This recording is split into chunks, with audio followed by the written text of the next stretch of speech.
ये वही कमल है जिसका बटन दबाने के बाद 20 साल की सेना वाली नौकरी 4 साल की अग्निवीर वाली नौकरी बन के रह गया। ये वही कमल है जिसका बटन दबाने के बाद 400 का सिलेंडर 1100 का हो गया। देश का कर्जा 55 लाख करोड़ से बढ़कर 168 लाख करोड़ हो गया। पहले गरीबी रेखा के नीचे यानी जो बिल्कुल गरीब होता था उनकी संख्या 40 करोड़ थी, और अब हमारे देश में जो गरीबी रेखा के नीचे बिल्कुल गरीब है उनकी संख्या 80 करोड़ हो गए। दिन ब दिन गरीबों पे अत्याचार बढ़ते जा रहे हैं। नोटबंदी होने के बाद देश में हजारों फैक्ट्रियां कंपनियां बंद होगी, जिसकी वजह से लगभग 12 से 13 करोड़ लोगों की नौकरी छिन गई।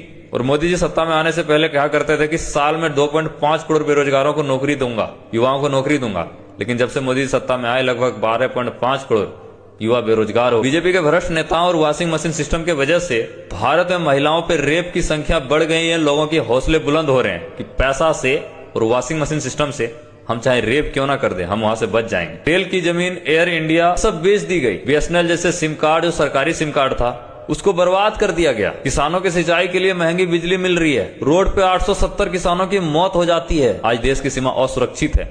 चीन हमारे देश का जमीन लूट रहा है। पुलवामा अटैक में 50 से ज्यादा सेनाओं की मौत हो गई, लेकिन उसका ठोस सबूत, पुख्ता सबूत अब तक बाहर नहीं आया वो किसके वजह से हुई थी। पढ़ा लिखा बीए, एमए, पीएचडी युवा जो बिहार से पढ़ाई करके दूसरे स्टेट में जाके गार्ड का नौकरी कर रहा है, मजदूरी कर रहा है, 200 रुपए का दिहाड़ी कर रहा है, क्योंकि बिहार में ना तो नौकरी है ना ही रोजगार है, और उनका पढ़ाई बस व्यर्थ जा रहा है। और जो अनपढ़ लोग हैं वो क्या कर रहे हैं, मंत्री बन रहे हैं, और मंत्री बनके 700 करोड़ का घर बनवा रहे हैं, शीश महल बनवा रहे हैं। पब्लिक का पैसा जो पब्लिक के स्वास्थ्य व्यवस्था में, शिक्षा व्यवस्था में, इंफ्रास्ट्रक्चर डेवलपमेंट में लगना चाहिए, हेल्थ सिस्टम को ठीक करने में लगना चाहिए, हॉस्पिटल बनाने में लगना चाहिए, वो पैसा नेताओं के घर बनाने में लग रहे हैं। और आप कहते हो कि बीजेपी के आने की वजह से भारत की सिर्फ डेवलपमेंट हुई है। प्रधानमंत्री जिस आवास में रहते हैं वो पता कितने रुपए का बना हुआ है?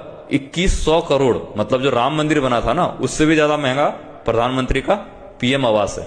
2100 करोड़ में अगर हॉस्पिटल बनवाता ना देश में, बड़ा बड़ा मल्टीनेशनल हॉस्पिटल, और वहां पे फ्री इलाज करता, तो कम से कम 5-10 हॉस्पिटल बन जाता और गरीब मरते नहीं।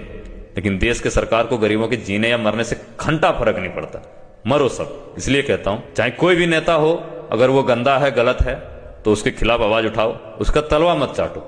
गलती गलती होता है और सही सही होता है। मैं ये नहीं कह रहा हूं कि आप इस नेता को सपोर्ट करो, उस नेता को सपोर्ट करो। चाहे किसी भी पार्टी का नेता सत्ता में हो, अगर वो गलत कर रहा है और हम देख रहे हैं, तो हम आंख बंद करके नहीं चलेंगे। हम उनके खिलाफ आवाज उठाएंगे और उनको यकीन दिलवाएंगे कि आप गलत हो। आप देश को कुछ और कर सकते थे, आप देश को किसी और तरीके से डेवलप कर सकते थे, लेकिन आपने देश की डेवलपमेंट कम देखी, अपनी डेवलपमेंट ज्यादा देखी। तो ये सारी चीजें आपको सोचना पड़ेगा, आपको सवाल करना पड़ेगा, चाहे कोई भी नेता सत्ता में हो, उन सबसे। तभी हमारा देश का बदलाव हो सकता है। अंधभक्त मत बनो, गौर भक्त मत बनो, किसी भी पार्टी का, किसी भी पार्टी का।